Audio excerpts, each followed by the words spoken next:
I think the drivers of inequality in education have actually changed over the last few years, because it used to all be about access to knowledge. Uh-huh. It used to be about bringing more access to knowledge to more people. But today, access to information is fairly universal. And so it's not about actually accessing the knowledge, but it's about quantifying, getting that knowledge or the skills that people acquire from that knowledge recognized in a way that it unlocks opportunity.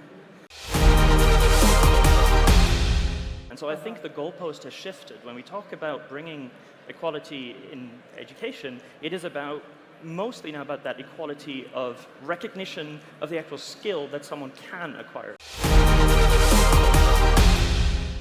50% of university that will not exist in 20 years from now, which means that 50% of actual universities you probably are, like attending, won't be there in 2040. How come? So the entire world, the way that we engage with information has shifted. The entire model of a university was about taking knowledge that was hard to access, disseminate that, and spread it as wide as possible. The model that probably everyone gets when we talk about education is instantly a classroom. You think about one person standing in front of a few hundred, and that used to be the best way to get knowledge out, because we only had a few people that could read. We only had limited access to books. That has changed, and so now the model is entirely different. It is really all about what you do with that information, and that is much more personal, which means the model of 1 to 300 just no longer really works. On top of that, the half-life of skill, the time that a particular skill stays relevant, is getting shorter and shorter with the increasing use of technology, with the increasing use of automation, with the speed at which the world is changing. We are having to adapt more rapidly, and so a model where you go into a specific place for a 1, 2, 3 year time period, hoping that what you acquire by the end of that can be used in a work environment, most of the time today, that knowledge and the skills you've acquired will be irrelevant by the time you've actually achieved them. So both the fundamental premise as well as the monetization model don't really work anymore. If we're taking into account 50% of them won't be in the landscape anymore in 20 years from now, then if I'm a university, how can I going to make a benefit? So when you're a university at this point, it is all about the educational experience. So rather than thinking about the university as a place to disseminate the knowledge, it is about trying to explore models that accelerate the learning that is happening. How do you enhance the experience so that a person can more rapidly engage with the content and actually learn from what they are engaging with, whether that is through facilitation of experiences of groups of people, whether that is through coaching type techniques around helping people become better learners, or different models to try and accelerate that process. But I know that your tagline at Mindstone especially is definitely to try to help people learn how to learn again, right? Correct. Yes, so there are a lot of things that we know about how the brain works today, and it's actually pretty interesting because we have discovered a lot of things over the last 10, 20 years, but very few people are aware of how to properly use these different techniques. Even in educational settings, it is dramatically lacking how we can double the speed at which we either retain information or accelerate the speed at which we can acquire skills. And I think there's a lot of catch up to do in that space where really universities should be leading the charge to help people grasp what they can do with these different techniques and really become better learners.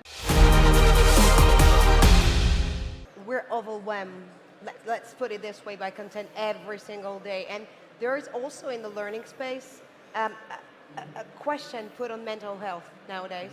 So how can we help students, and from all ages, by the way, to actually worm their way into this overload of content? So there are some interesting parallels to draw where there's this saying, you become what your 5 closest friends help you become. There's a similar thing around information. So now, as we live in this world of information overload, you become what you expose yourself to. It used to be the case that you had to make an active decision to engage with new content. And so we learned how to try and, in a world of information vacuum, of information poverty, you made an active decision to engage with that piece of information. Today, this information has been thrown at us. We cannot not engage with information. It's everywhere. And so the skill is different. It is about how to try and get to the signal from all the noise that surrounds us. Does it mean that we have to drop all those campuses in the metaverse, all these AR/VR/immersive realities type of, like formats that a lot of different startups in the learning space want to, drag us into? Should we actually, like balance a little bit this future in between a super techie solutionism, like type of future or dystopian type of it? Should we probably rely more on human interaction than anything? It's a very good question, and I'm somewhat in a balance there, that there's absolutely a type of innovation and startup right now trying to use technology for the sake of technology. And part of this is part of innovation, which is that we are trying a bunch of things, and not everyone is going to be right, and that's part of the innovative process.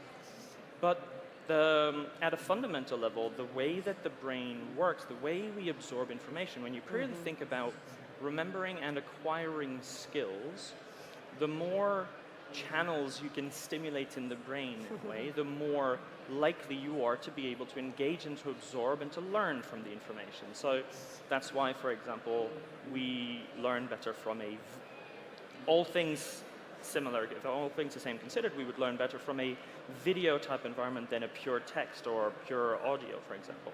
And so if you try and take that reasoning a little bit further, and you think about immersed environments, there are very real benefits to adding spatial awareness, to adding entire immersive worlds to an educational, a learning experience.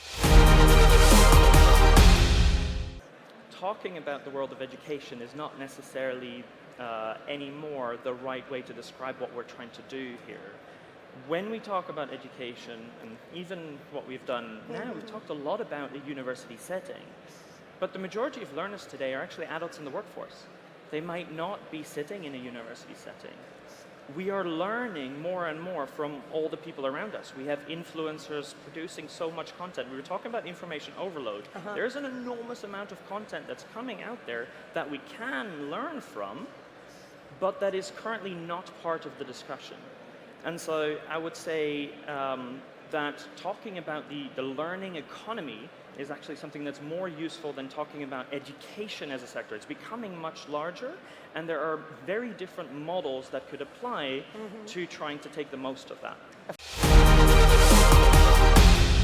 Speaking of economy, there's this one fucking figure which amazes me every single time again, is that 80% of the job of the future haven't been created yet. And so we're definitely looking at jobs taken over by 2030. This is literally tomorrow.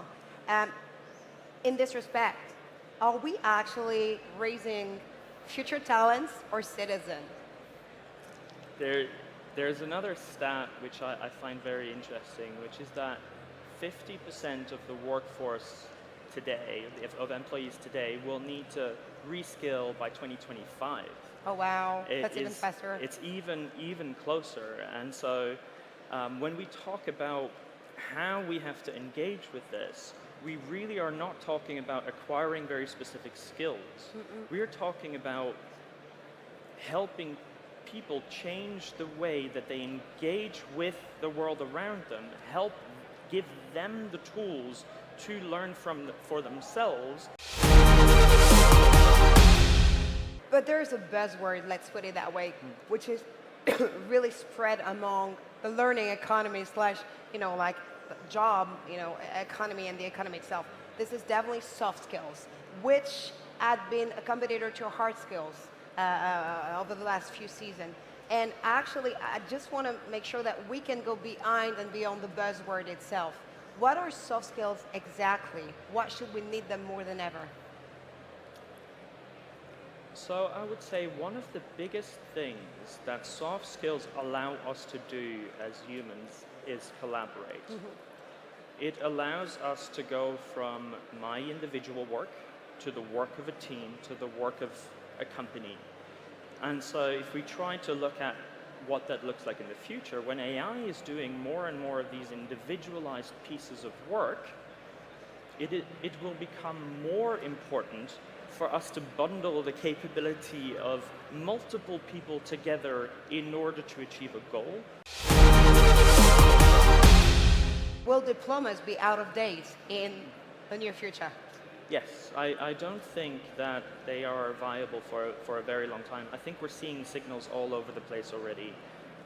So micro-credentials are getting accepted more and more.